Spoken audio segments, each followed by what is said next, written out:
تلواریں تو ہمارا کھلونا ہے اور جنگ جو ہے اس کے ہم بیٹے ہیں، اور یہ ہمارے باپ دادا سے ریت چلی آ رہی ہے۔ گویا کہ وہ کہہ رہے ہوں فتح ملے چاہے جان جائے، ہے چن لیا ہم نے دین کا رستہ، لہو سے سینچیں گے اس چمن کو، بحال کر دیں گے شان رفتہ۔ ابن الحیثم نام کے صحابی بھی محفل میں موجود تھے، پوچھنے لگے یا رسول اللہ کہ اس وقت ہمارے اور یہودیوں کے درمیان میں کچھ معاہدہ موجود ہے، تو جب آپ ہماری طرف آئیں گے اللہ آپ کو فتح دے گا تو کیا واپس اپنے شہر میں تو نہیں چلے جائیں گے، مکہ میں واپس تو نہیں لوٹ جائیں گے؟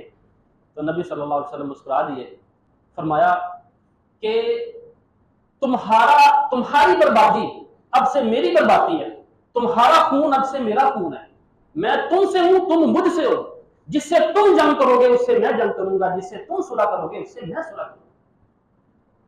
نبی صلی اللہ علیہ وسلم نے اس قدر محبت فرمائی انصار سے کہ اپنا وہ سارا کچھ بیان کر دیا کہ اب میں تم سے ہوں اور تم مجھ سے ہو۔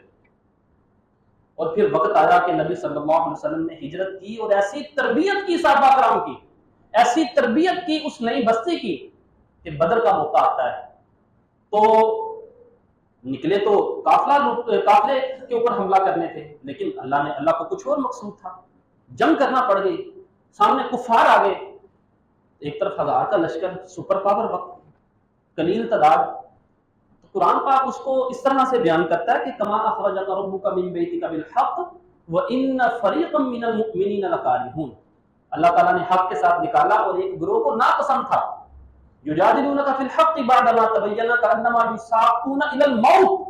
قرآن نقشہ بیان کرتا ہے کہ ایسے چل رہے ہیں جس طرح اپنی موت کی طرف دھکیلے جا رہے ہیں۔ اچھا، میدان جنگ کے اندر سپاہی جو موت کا ڈر محسوس کرتا ہے نا، وہ ہم چاہ کے بھی اس زندگی میں محسوس کر ہی نہیں سکتے۔ تو وہ قرآن پاک میں اللہ تعالیٰ نقشہ کھینچ رہا ہے کہ اتنی بڑی طاقت کے سامنے لڑائی، نبی صلی اللہ علیہ وسلم نے مشورہ لیا، حضرت ابو بکر کھڑے ہوئے، عمر کھڑے ہوئے، حضرت کعب کھڑے ہوئے، مشورہ دیا ہم آپ کے ساتھ ہیں۔ نبی صلی اللہ علیہ وسلم کو تسلی نہیں ہوئی، آپ فرماتے ہیں مشورہ دو مجھے، گویا کہ آپ کا ارادہ اشارہ انصار کی طرف تھا، کیونکہ جنگ کا جو بوجھ ہے وہ انصار کے کندھوں پہ تھا۔ تو انصار کے اندر سے سعد بن معاذ رضی اللہ تعالیٰ عنہ سمجھ گئے کہ نبی صلی اللہ علیہ وسلم کا اشارہ ہماری طرف ہے۔ سعد بن معاذ کھڑے ہوتے ہیں، فرماتے ہیں یا رسول اللہ ہم نے آپ کی تصدیق کی، آپ کو پناہ دی، آپ کی حفاظت کی، آپ ہمیں جہاں کہیں گے ہم آپ کے ساتھ جائیں گے، ہم موسیٰ اور اس کے صحابیوں کی طرح نہیں کریں گے کہ جاؤ اللہ اور موسیٰ جا کے لڑو، آپ ہمیں لڑتے لڑتے سمندر میں کود جانے کا حکم دیں گے، ہم سمندر میں کود جائیں گے، آپ ہمیں لڑتے لڑکے برکے رماد تک جانے کا حکم دیں گے، یہ دور کا ایک شہر تھا، تو ہم لڑائی کرتے کرتے وہاں تک جائیں گے۔ گویا کہ صحابہ کہہ رہے ہوں کہ لڑیں گے خدا کی قسم، نہ ہرگز جھکیں گے خدا کی قسم، کر دیں گے باطل کا قصہ تمام، جہادی نبی کے جہادی غلام۔ صحابہ کرام کو نبی صلی اللہ علیہ وسلم سے اتنی محبت، تو کہتے ہیں کہ آخری دم تک آپ کے ساتھ ہم دیں گے، کبھی آپ کا ساتھ نہیں چھوڑیں گے۔ اور جب بیت رضوان کا موقع آتا ہے، گئے تو تھے حج کے ارادے سے، لیکن کفار قریش نے مکہ میں داخل نہیں ہونے دیا۔ نبی صلی اللہ علیہ وسلم نے حضرت عثمان کو بھیجا، حضرت عثمان جاتے ہیں بات چیت کرنے، لیکن انہوں نے حضرت عثمان رضی اللہ تعالیٰ عنہ کو روک لیا، افواہ پھیل گئی کہ حضرت عثمان شہید کر دیے گئے۔ نبی صلی اللہ علیہ وسلم کو اپنے ایک صحابی سے اتنی محبت ہے، یعنی ایک ایک فرد سے اتنی محبت ہے کہ ایک شہادت عثمان کا بدلہ لینے کے لیے وہاں پہ تمام صحابہ سے موت پہ بیعت لیتے ہیں، موت پہ بیعت کہ منیں گے حضرت عثمان کا بدلہ لیں گے، موت پہ بیعت لی گئی۔ جینا بھی اسی کا حق ہے جسے مرنے کا طریقہ آتا ہے، جو مرنے سے گھبراتا ہے وہ جیتے جی مر جاتا ہے، بے سوز و تپش بے درد و خلش ہے عمر ابد بھی لا حاصل، آغاز وہی ہے جینے کا جب دل کو تڑپنا آتا ہے۔ اور جب معاہدہ لکھوایا گیا تو معاہدے میں ایک شک یہ بھی لکھی گئی تھی کہ اگر مکہ سے کوئی شخص مدینہ آتا ہے تو واپس کیا جائے گا، لیکن مدینہ سے کوئی مکہ آ جائے تو واپس نہیں کیا جائے گا۔ منظور کیا نبی صلی اللہ علیہ وسلم کو، یقین تھا کہ جو ایک دفعہ ایمان لے آئے مر تو سکتا ہے، واپس نہیں جا سکتا، اس شک کو بھی قبول کیا۔ نبی صلی اللہ علیہ وسلم فرماتے ہیں کہ کوئی شخص اس وقت تک مومن ہو ہی نہیں سکتا جب تک اس کو اپنے گھر والوں سے، اولاد سے، گویا کہ دنیا کی ہر چیز سے بڑھ کر مجھ سے محبت نہ ہو۔ اچھا، اب یہ ایسی حدیث ہے جس پہ ملحدین کے بہت سارے اعتراض میں سے ایک اعتراض یہ بھی بنتا ہے کہ جتنے بھی نبی آئے نا، وہ لوگوں کو اپنی ذات کے گرد اکٹھا کرتے تھے اپنے ذاتی فائدے کے لیے۔ حدیث تو یہی بتا رہی ہے کہ نبی اپنے ذات کے گرد اکٹھا کر رہا ہے، اس حدیث سے یہ معلوم ہوتا ہے۔ لیکن اگر ہم زندگی کو دیکھیں نبی صلی اللہ علیہ وسلم کو کی، تو انسان کا سب سے زیادہ ذاتی فائدہ مال کے اندر ہی ہوتا ہے۔ کسی نبی نے کبھی اس طرح مال نہیں اکٹھا کیا لوگوں سے۔ نبی صلی اللہ علیہ وسلم کے پاس زندگی میں جو کچھ آیا آپ نے خرچ کر دیا، حتیٰ کہ ایک دفعہ مال غنیمت کا مال آیا تو نبی صلی اللہ علیہ وسلم کی بیٹی آئی آپ کے پاس۔ انسان کو اپنی بیٹی سے کتنی محبت ہوتی ہے، یہ جو جس کے پاس بیٹی نہیں وہ محسوس نہیں کر سکتا اس چیز۔ بیٹی آئی ہے کیا اپنے باپ کے پاس کہ کام کر کے میرے ہاتھوں پہ چھالے پڑ جاتے ہیں، کوئی لونڈی دے دیں میرے لیے کام میں آسانی ہو جائے۔ لیکن اپنی بیٹی کو کیا کہتے ہیں کہ اس سے بہتر چیز نہ دے دوں کہ 33 دفعہ سبحان اللہ پڑھا کرو، 33 دفعہ اللہ اکبر، 33 دفعہ الحمدللہ۔ یعنی فزیکل سپورٹ کی بجائے اسپرچول سپورٹ دیا آپ نے۔ انسان تھکتا تو ہے ہی، جتنا مرضی اللہ کا ذکر کر لے، کام کرے گا تھکے گا تو تھکتا تو ہے ہی، لیکن نبی صلی اللہ علیہ وسلم نے دنیا کا مال نہیں دیا اپنی اولاد کو، دین دی۔ ایسی محبت اپنے گھر والوں سے بھی، صحابہ کرام سے بھی۔ تو نبی صلی اللہ علیہ وسلم نے جو فرمایا نا کہ سب سے بڑھ کر مجھ سے محبت نہیں ہوگی تب تک مومن نہ ہو گئے، تو ہمیں اللہ کی قسم سب سے بڑھ کر نبی صلی اللہ علیہ وسلم سے محبت ہے۔ وجہ احباب گرامی قدر، اس دنیا میں سب سے زیادہ قیمتی چیز ہدایت ہے۔ یقین جانیے جس شخص کو ہدایت میسر نہ آئی، دنیا کی ساری دولتیں کسی کام کی نہیں، کسی کام کی نہیں، اتنی مختصر سی زندگی کے اندر۔ اور وہ ہمیں ہدایت کس ذات کے ذریعے ملی؟ نبی صلی اللہ علیہ وسلم۔ اسی وجہ سے ہمیں نبی صلی اللہ علیہ وسلم سے سب سے زیادہ محبت ہے، انتہائی محبت ذات محمد صلی اللہ علیہ وسلم۔ ہاں، نبوت کا جو مقام ہے، نبوت کا جو مرتبہ ہے، وہ میٹا فزیکل ہے، ہماری سمجھ میں آنے والا نہیں۔ ایک مقام پہ آ کے جبرائیل علیہ السلام کہتے ہیں کہ سدرۃ المنتہا سے آگے یا رسول اللہ اس سے آگے میرے پر جلتے ہیں تو نبی صلی اللہ علیہ وسلم انسان، لیکن انسانوں میں نبی صلی اللہ علیہ وسلم کا جو مقام حیثیت ہے وہ ہماری سمجھ سے بھی بالا تر ہے، ہماری عقل میں بھی نہیں پڑ سکتا کہ جبرائیل علیہ السلام کہتے ہیں اس سے آگے میں نہیں جا سکتا، میرے پر جلتے ہیں،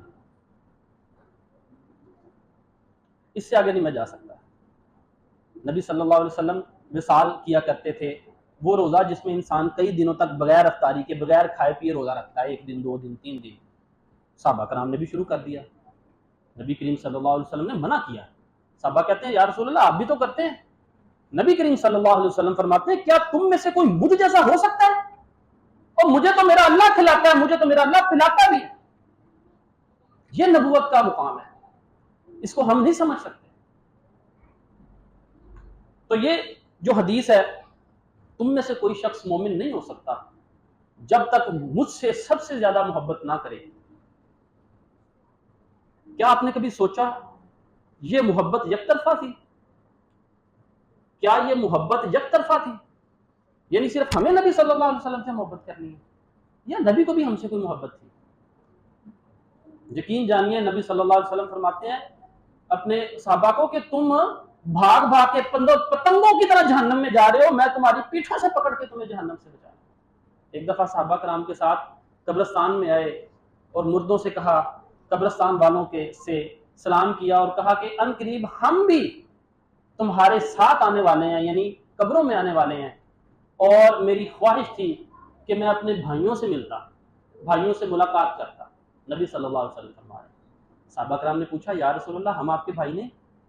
آپ نے فرمایا نہیں، تم میرے ساتھی ہو، میرے بھائی وہ ہیں جو تمہارے بعد آئیں گے اور مجھ پہ ایمان لائیں گے۔ اس سے مراد ہم، نبی صلی اللہ علیہ وسلم نے ہماری طرف اشارہ کیا، امتیوں کی طرف اشارہ کیا کہ میری خواہش ہے کہ میری ان سے ملاقات ہوتی، میرے بھائی وہ ہیں جو بعد میں آئیں گے اور وہ مجھ پہ ایمان لائیں گے۔ صحابہ کرام نے پوچھا یا رسول اللہ آپ نے تو ان کو دیکھا بھی نہیں، پہچانیں گے کیسے؟ آپ نے فرمایا بتاؤ تو کسی شخص کا سفید ٹانگوں والا اور سفید ماتھے والا گھوڑا سیاہ گھوڑوں کے اندر گم ہو جائے، وہ اس کو پہچان نہیں لے گا آرام سے؟ صحابہ کرام نے کہا پہچان لے گا. فرماتے ہیں کہ میں اپنے امتیوں کو حوض کوثر پر ان کا استقبال کروں گا اور ان کے وضو اعضائے وضو کے چمکنے سے میں ان کو پہچان لوں. یہ ہے نبی صلی اللہ علیہ وسلم کی ہم سے محبت, انتہائی محبت ذات محمد. اس محبت کو ہم تبھی حاصل کر سکتے ہیں, ایک ہی طریقہ ہے انتہائی محبت کو حاصل کرنے کا, وہ ہے انتہائی اطاعت. یقین جانیے آج کوئی شخص اٹھ کر اپنی مرضی سے اپنے طریقے سے نبی صلی اللہ علیہ وسلم سے محبت کا ایسا طریقہ اختیار کرتا ہے اور اس کو ثواب سمجھتا ہے جس کو نبی صلی اللہ علیہ وسلم, صحابہ کرام, تابعین, تبع تابعین نے اس کو اختیار نہیں کیا, تو وہ محبت نہیں ہے, وہ غلو ہے. انتہائی محبت انتہائی اطاعت کے اندر پوشیدہ ہے. نبی صلی اللہ علیہ وسلم کا ایک ایک حکم مانا جائے. ایک طرف بستر مرگ پہ ہیں اور پتہ ہے کیا نصیحت کر رہے ہیں کہ میں تمہارے اندر کتاب و سنت کو چھوڑ کے جا رہا ہوں, داڑھوں سے مضبوطی سے تھامنا ان کو. اس کو آپ اس پیرائے میں لیں کہ اس دنیا میں آپ سے سب سے زیادہ محبت کرنے والا شخص آپ کو نصیحت کر رہا ہے. اس ساتھ یہ بھی نصیحت تھی کہ نماز کو نہ چھوڑنا. مجھے بتائیے تو صحیح کہ اگر ہم نماز کے لیے وضو ہی نہیں کریں گے, نماز پنجگانہ کی پابندی ہی نہیں کریں گے, تو کیسے آپ سے محبت کرنے والا آپ کو آب کوثر پہ پہچانے گا؟ کیسے پہچانے گا؟ تو آپ یہ سمجھیں کہ اس دنیا میں سب سے عزیز ترین ہستی, سب سے محبت کرنے والی ہستی سے ملاقات کے لیے آج سے سب سے پہلے آپ نے نماز پنجگانہ کی پابندی کرنی ہے, گویا کہ یہ زندگی کا حصہ بن جائے. ایک شخص, یہ ملحدین کے اعتراض میں سے کہ اعتراض شامل ہے کہ ہمارے پاس یہ ایک شخص ہے جو اللہ کو نہیں مانتا, یہ ایک دوسرا شخص ہے جو اللہ کو mانتا ہے, یہ بھی اچھے کام کرتا ہے, یہ بھی اچھے کام کرتا ہے, یہ بھی لوگوں کی مدد کرتا ہے, یہ بھی لوگوں کی مدد کرتا ہے. تو کیا صرف یہ شخص کلمہ پڑھنے کی وجہ سے جنت میں چلا جائے گا؟ لاجیکلی تو بات سمجھ میں نہیں آتی کہ آپ نماز نہ پڑھیں, اللہ کے احکامات پورے نہ کریں, ٹھیک ہے آپ اچھے انسان ہیں, تو صرف ایک کلمہ پڑھنے کی وجہ سے آپ جنت میں چلے جائیں گے؟ تو کم از کم نماز کی پابندی تو ہو. بین نماز فرق کرتی ہے نا مسلمان اور کافر میں, تو کم از کم اس چیز کی پابندی تو ہو. اس کے علاوہ جو نبی صلی اللہ علیہ وسلم نے نصیحتیں فرمائیں صحابہ کرام کو, وہ نصیحتیں ہمارے لیے بھی ہیں. قرآن کو اپنی زندگی کا حصہ بنائیں.